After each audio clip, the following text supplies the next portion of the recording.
คนมาเบิ่งคลิปนี้เนาะเรามากูข่อยเนาะมาเว้าให้ข่อยว่าเซียนแจ้งเนาะแจ้งความจับข่อยทรงโตกับลาวเนาะครูข่อยย่านข่อยนี่ตอบโต้ก็เลยครูข่อยไปแบบนั้นเนาะทุกคนเฮาไปเบิ่งคลิปกันเลยทุกคนว่าเรื่องบักเขียวได้อ้ายสบายดีชาวโซเชียลทั้งคนลาวและคนไทย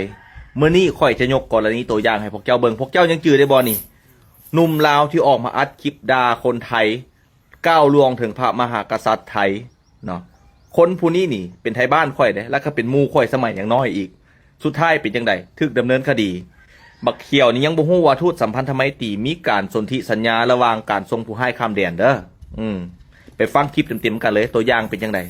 พาดพิงถึงสถาบันเบื้องสูงของไทยงานนี้คนลาวจะมาแสดงความคิดเห็นคือแนวใดที่สู่เฮ็ดซุ่มกูนี่เฮ็ดได้เนาะกูเฮ็ดสู่แล้วสู่สิตายเนาะไทยเนาะบ่ค่าเสียโอ้มันบอกคนละเมืองมันนี่บ่บอกลูกบอกหลานมันนี่บ่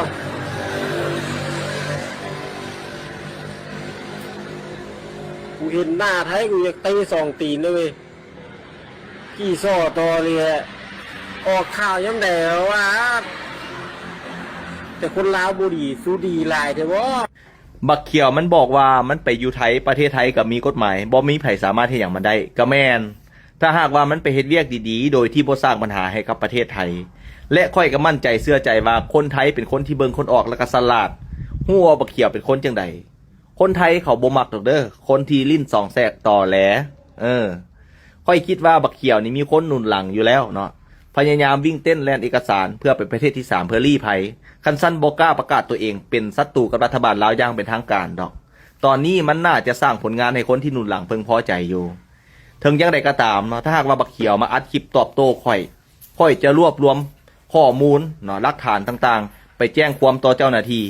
เพื่อให้เจ้าหน้าที่เอิ้นมาดำเนินคดีในประเทศลาวเจ้าว่าข่อยนี่เป็นคนลิ้นสองแสกเนาะครูข่อยว่าสิทรงโตข่อยนี่แจ้งความจับข่อยทรงโตกับลาวเนาะซึ่งข่อยก็บ่ได้เว้าถึงเจ้าข่อยก็บ่ได้เอ่ยถึงเจ้าเนาะแต่เจ้ามาขู่ข่อยเพราะว่าย่านข่อยตอบโต้เจ้าเนาะมานี่ข่อยสิเว้าให้ฟังเนาะตามกฎหมายไทยแล้วเนาะการหมิ่นสถาบันเนาะของไทยนี่เป็นกฎหมายมาตรา112เนาะซึ่งเป็นกฎหมายความมั่นคงและการหมิ่นเบื้องสูงแต่ว่าเรื่องอื่นเฮาสามารถเว้าได้เบิดทุกอย่างเลยเนาะเอ่ยถึงสถาบันที่เป็นประมุขของประเทศ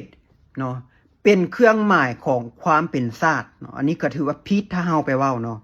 บุคคลใดไปเว้าเรื่องนี้ก็ถือว่าเฮานี่ทำลายความสามัคคีของและก็ความเป็นชาติเนาะบ่ว่าสิคนประเทศใดเนาะถ้าหากมาเว้าเรื่องนี้ก็ถือว่าผิดกฎหมายเนาะผิดกฎหมายไทยแฮงเลยไทยก็สามารถแจ้งความดำเนินคดีกับคนที่ดูหมิ่นพระมหากษัตริย์ได้เนาะอันนี้ก็คือกฎหมายไทยเนาะแล้วก็มันก็ต้องกงกันกับกฎหมายลาวนํแต่ว่าสิ่งที่ค่อยเว้าไปเป็นการวิจารณ์บริหารจัดการเนาะมันเป็นการเว้าเรื่องปากท้องของประชาชนเนาะเว้าเรื่องการคอร์รัปชันการโกงซ่อโกงต่างๆเนาะปัญหาสังคมต่างๆแต่สิ่งที่ค่อยเว้านี่เจ้าคิดว่าเป็นกฎหมายความมั่นคงหั่นนะมีประเทศใดเขายอมรับแน่